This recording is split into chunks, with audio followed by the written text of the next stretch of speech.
ഞാനൊരു തീരുമാനമെടുത്താൽ അതിന് മാറ്റം ഉണ്ടാവില്ലെന്ന് എനിക്കറിയാമല്ലോ. അപ്പോ സാറ് തീരുമാനിച്ചു കഴിഞ്ഞു? അതെ. അല്ല, എനിക്കറിയാൻ മേലാത്തോണ്ട് ചോദിക്കുക, താൻ ആരുവാ? നാരായണ പൂരായണ പോവേ.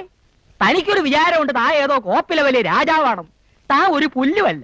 1-2 ദിവസം ലണ്ടനിൽ പോയി ഏതോ ഒരു ഓന്തൻ റിച്ചാർഡ് സാഹിബിന് അരിവെച്ച് കൊടുത്ത് കിട്ടിയ കാശ് കൊണ്ട് ഒരു പഴയ കൊട്ടാരം വാങ്ങി അവിടെ ഒരു ആശുപത്രിയും തുടങ്ങി അവിടെ പ്രാന്തന്മാരെ പട്ടാളത്തിട്ട പഠിപ്പിക്കുന്ന ഒരു വിവരം കെട്ട പന്ന റാസ്കലല്ലേ താൻ. തന്നെ ഞാൻ 10 പറയണമെന്ന് വിചാരിക്കാൻ തുടങ്ങിയിട്ട് കാലം കുറയായി. താനൊക്കെ മറ്റേ ചിട്ടയുടെ ആളല്ലേ, മിലിറ്ററി. പക്ഷേ ഞങ്ങള് ജോലിക്കാരെ ചിട്ട പഠിപ്പിക്കുന്നതിന് മുമ്പ് താൻ തന്റെ മോളെ നിലയ്ക്ക് നിർത്തണം. യൂക്കാലിപ്റ്റസ് മരത്തിനിടയിൽ പരസ്പരം കെട്ടിപ്പുണർന്ന് മരം ചുട്ടി ഓടുന്ന 2 യുവ മിഥുനങ്ങളെ ഞാൻ കണ്ട് തന്റെ സ്വന്തം മോളും തന്റെ ആശുപത്രിയിലെ വട്ടനും